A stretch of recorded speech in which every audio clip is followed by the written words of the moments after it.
SMS দিতে চাই আপনাদেরকে যে নামাজ পড়ার পরে সকলে গিয়ে নিজের বাপ মায়ের কবর জিয়ারত করবেন। বাপ মায়ের কবর জিয়ারত করবেন, কারো দাদু, কারো দাদি, কারো নানা নানি যারা আত্মীয় স্বজন ইন্তেকাল করে গেছেন তাদের কবরে জিয়ারত করবেন। একটা হাদিস আপনাকে শোনাই, জিয়ারত করা কোন কোন কিতাবে আছে। মুসলমানের হাদিসটি লিপিবদ্ধ আছে মিশকাত শরীফ প্রথম খণ্ড 154 নম্বর পৃষ্ঠার মধ্যে। সেম হাদিস খানা লিপিবদ্ধ আছে তিরমিজি শরীফ জিল নাম্বার 1 চ্যাপ্টার নাম্বার বাবুন ফি জিয়ারাতুল কুবরের মধ্যে। সেম হাদিস খানা লিপিবদ্ধ আছে আবু দাউদ শরীফ জিল নাম্বার 2 চ্যাপ্টার নাম্বার বাবুন ফি জিয়ারাতুল কুবরের মধ্যে। সেম হাদিস খানা লিপিবদ্ধ আছে ইবনে মাজাহ শরীফ প্রথম খণ্ড 112 নম্বর পৃষ্ঠার মধ্যে। সেম হাদিস খানা লিপিবদ্ধ আছে নাসাই শরীফ প্রথম খণ্ড পৃষ্ঠা নম্বর 222 এর মধ্যে। সেম হাদিস খানা লিপিবদ্ধ আছে সহিহ মুসলিম শরীফ প্রথম খণ্ড 313 নম্বর পৃষ্ঠার মধ্যে। কমপক্ষে 20 খানা সহিহ হাদিসের মধ্যে আমার আপনার নবী ইরশাদ করেছেন আযুরুল কুবুরা, ও আমার উম্মত উম্মতিরা তোমরা তোমাদের মৃত ব্যক্তির কবর এবং মাজার জিয়ারত করো, বলেন সুবহানাল্লাহ। এ মুসলমান, এ নবী পাক বলেন তোমরা জিয়ারত করো। এই হাদিস হচ্ছে মুতলাক হাদিস, আল মুতলাক ইয়াজিরি আলা ইতলাকিহি। সুতরাং বোঝা গেল পিতার কবর জিয়ারত করো, মাতার কবর জিয়ারত করো, দাদির কবর জিয়ারত করো, দাদার কবর জিয়ারত করো, নানির কবর জিয়ারত করো, খালুর কবর জিয়ারত করো।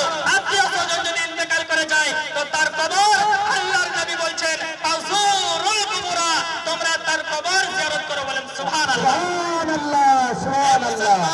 আপনি আজকে বলছেন জিয়ারত করলে কি হবে? আপনি যখন মরে কবরস্থানে যাবেন তখনই বুঝতে পারবেন যে কবরে কি রকম শাস্তি হয়। মিশকাত শরীফের মধ্যে হাদিস, মিশকাত শরীফ জিল নাম্বার 1 পেজ নাম্বার 206 206 পৃষ্ঠার মধ্যে হাদিস। আল্লাহর নবী বলছেন আব্দুল্লাহ ইবনে আব্বাস থেকে বর্ণিত হাদিস, মাল মাইয়াতু ফিল কবরি ইল্লা কাল গারিবিল মুতাকাব্বিস ইয়ান্তাজিরু দাওয়াতান তালহাকুহু মিন আবিন আও উম্মিন আও আখিন আও সাদিকিন ফাইদা লাহাকাতুহু কানা আহাব্বা ইলাইহি মিনাদ দুনিয়া ওয়া মা ফিহা, বলেন সুবহানাল্লাহ। হে মুসলমান, এই হাদিসের মধ্যে রাসূল পাক বলছেন নিশ্চয় মানুষ যখন মরে যায়, মানুষ যখন কবরস্থ হয় তো সেই ব্যক্তি কবরে কি রকম অবস্থায় থাকে। আল্লাহর নবী সাল্লাল্লাহু তাআলা আলাইহি ওয়াসাল্লাম বলছেন মানুষ যখন মরে যায় ওই ব্যক্তি কবরে ওই রকম অবস্থায় থাকে যেভাবে একজন ব্যক্তি যদি সাঁতার কাটতে না জানে, তাকে যদি একটা বিশাল বড় সমুদ্রতে ফেলে দেওয়া হয়, সে যদি সাঁতার না জানে তার যে রকম অবস্থা হয়, সেইভাবে মৃত ব্যক্তি যখন গুনাহতে হাবুডুবু করে ওই ব্যক্তি গুনাহতে আপনার ওই রকম অবস্থায় থাকে। যেমন জীবিত ব্যক্তিকে কোন সমুদ্রতে ফেলে দিলে ওই ব্যক্তি সাঁতার না জানলে তাকে যদি প্রধানমন্ত্রী বানান খুশি হবে না, রেজিস্ট্রার বানিয়ে দিলেন খুশি হবে না, মুখ্যমন্ত্রী বানিয়ে দিলে খুশি হবে না, সে বলবে আগে আমাকে বাঁচাও। আল্লাহর নবী সাল্লাল্লাহু আলাইহি ওয়াসাল্লাম বলছেন জীবিত ব্যক্তি আশা করে কারণ সাহায্যের, সেইভাবে মৃত ব্যক্তি নিজ নিজ কবরের মধ্যে আশা করে ইয়ান্তাজিরু দাওয়াতান, জীবিত ব্যক্তির দুয়ার, বলেন সুবহানাল্লাহ। এ মুসলমান, সহিহ সনদে হাদিস আল্লাহর নবী বলছেন দুয়াটি কার পক্ষ থেকে করা হবে? মিন আবিন আও উম্মিন আও আখিন আও সাদিকিন ফাইদা লাহাকাতুহু কানা আহাব্বা ইলাইহি মিনাদ দুনিয়া ওয়া মা ফিহা। যেই দুয়াটি করা হবে তার মায়ের পক্ষ থেকে, তার বাপের পক্ষ থেকে, তার ভাইয়ের পক্ষ থেকে, তার বন্ধুর পক্ষ থেকে, তার পাড়া প্রতিবেশীর পক্ষ থেকে, তার গ্রামের আত্মীয় স্বজন, তার পাড়া প্রতিবেশী লোক যারা আছে তারা যখন ওই মৃত ব্যক্তির জন্য দোয়া করে আর সেই দোয়াটা যখন মৃত ব্যক্তির কবরে চলে যায়, সহিহ সনদে হাদিস আল্লাহর নবী বলছেন কানা আহাব্বা ইলাইহি মিনাদ দুনিয়া ওয়া মা ফিহা।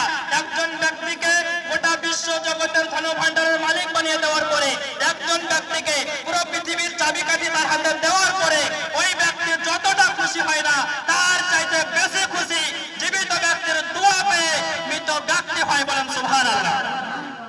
আরেকটা হাদিস শোনাবো আপনার। এই হাদিসের মধ্যে প্রমাণিত হবে কবরস্থানে কিছু পাঠ করা যাবে কি যাবে না, এবং কবরস্থানে কবরকে সামনে রেখে হাত তুলে দোয়া করা যাবে কি যাবে না। আর এই হাদিস থেকে প্রমাণিত হবে কবরস্থানে কবর জিয়ারত করা এটা স্বয়ং আমার নবীর নিজের সুন্নাত, বলেন সুবহানাল্লাহ। মুসলমান, হাদিসটি আছে সুনানে নাসাই প্রথম খণ্ড 222 পৃষ্ঠা, জাকারিয়া মুকদিবু দেওবন্দি ইউপি ইন্ডিয়া ছাপ। সেম হাদিস খানা লিপিবদ্ধ আছে সহিহ মুসলিম শরীফ প্রথম খণ্ড 313 পৃষ্ঠা, লাইন নাম্বার 14 এবং 15 মধ্যে। আম্মাদান আয়েশা সিদ্দিকা রাদিয়াল্লাহু তাআলা আনহা বলছেন হাত্তা জাআল বাকিয়া ফাকামা ফাতাল আল কিয়াম। আম্মাদান আয়েশা বলছেন আল্লাহর নবী সাল্লাল্লাহু আলাইহি ওয়াসাল্লাম পুরো বছরে নয়, মাসে নয়, সপ্তাহে নয়, নবী পাক প্রত্যেক রাত্রিতে জান্নাতুল বাকিতে কবর জিয়ারত করতে যেতেন, বলেন সুবহানাল্লাহ। করি, কুরবানির দিনে করি, কিন্তু আমার নবী প্রত্যেক রাত্রিতে কবর জিয়ারত করতেন। তাহলে কি বোঝা গেল? বেশি বেশি করে কবর জিয়ারত করা এটা আমার নবীর সুন্নাত। এ মুসলমান, আম্মা জান আয়েশা বলছেন কবরস্থান কিভাবে জিয়ারত করতেন? ফাকামা, সেখানে গিয়ে নবী পাক দাঁড়িয়ে যেতেন। ফাআতালাল কিয়াম, অনেকক্ষণ ধরে দাঁড়িয়ে থাকতেন, অনেকক্ষণ ধরে দাঁড়িয়ে অনেক কিছু পাঠ করতে থাকতেন, অনেক কিছু পাঠ করলেন, অনেকক্ষণ ধরে অনেক সূরা পাঠ করলেন। পাঠ করার পরে আল্লাহর নবী বলছেন, আম্মা জান আয়েশা বলছেন, সুম্মা রাফা ইয়াদাইহি সালাসা মাররাত, তারপরে দয়ার নবী মায়ার নবী কবরকে সামনে রেখে কবরস্থানের সামনে তিন বার নিজের হাত তুলে দোয়া করলেন। বলেন সুবহানাল্লাহ। সুবহানাল্লাহ, সুবহানাল্লাহ। মুসলমান একবার হাত তুলে দোয়া করলেন, নামিয়ে দিলেন, তাতে নবী পাকের মন ভরলো না। আবার হাত তুলে দোয়া করলেন, আবার মুখে বুলিয়ে নামিয়ে দিলেন, তাও নবী পাকের মন ভরলো না। আবার নবী পাক হাত তুললেন, তারপরে আবার মুখে বুলিয়ে দিলেন। তাহলে কি বোঝা গেল? বেশি বেশি করে কবর জিয়ারত করা আমার নবীর সুন্নাত, কবরে কিছু পাঠ করা নবীর সুন্নাত, এবং কবরকে সামনে রেখে কবরস্থানের সামনে হাত তুলে দোয়া করা এটাও আমার নবীর সুন্নাত। বলেন সুবহানাল্লাহ। তো মুসলমান, সমস্ত জিনিস প্রমাণিত হয়ে গেল। কবরস্থান জিয়ারত করবেন, বেশি করে কারো কথা শোনার দরকার নাই।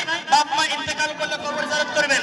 আল্লাহর নবী বলছেন, সাতাফতারিকু উম্মতি আলা 73 মিল্লাতান কুল্লুহুম ফিন-নার ইল্লা মিল্লাতান ওয়াহিদাতান। ক্বালু মান হিয়া ইয়া রাসূলুল্লাহ? ক্বালা মা আনা আলাইহি ওয়া সাহাবী। রাসূল পাক বলছেন, আমার উম্মত 73 ফিরকায় বিভক্ত হবে, 73 ফিরকায় আমার উম্মত বিভক্ত হবে। কুল্লুহুম ফিন-নার, সকলেই যাবে জাহান্নামে, ইল্লা মিল্লাতান ওয়াহিদা, একটি যাবে জান্নাতে। সাহাবায়ে কেরাম বললেন, মান হিয়া ইয়া রাসূলুল্লাহ? What is the token of that ফিরকা? What is the sign of that ফিরকা? যেই ফিরকাটি জান্নাতে যাবে তার পরিচয়টা কি? নবী পাক বললেন, মা আনা আলাইহি ওয়া সাহাবী, যেই দলে আমি আমার সাহাবী আছে ওই দলটি হলো জান্নাতে। বলেন সুবহানাল্লাহ। তো নবীর সুন্নাত কবর জিয়ারত করা, নবীর সুন্নাত কবরে কিছু পাঠ করা, নবীর সুন্নাত কবরে হাত তুলে দোয়া করা। এই সুন্নাতের প্রতি যারা আমল করবে তারাই হবে জান্নাতি। যারা এই সুন্নাতকে বিদআত বলবে, নবীর সহিহ হাদিস থেকে প্রমাণিত হয়, তারাই হলো জাহান্নামী। বলেন সুবহানাল্লাহ।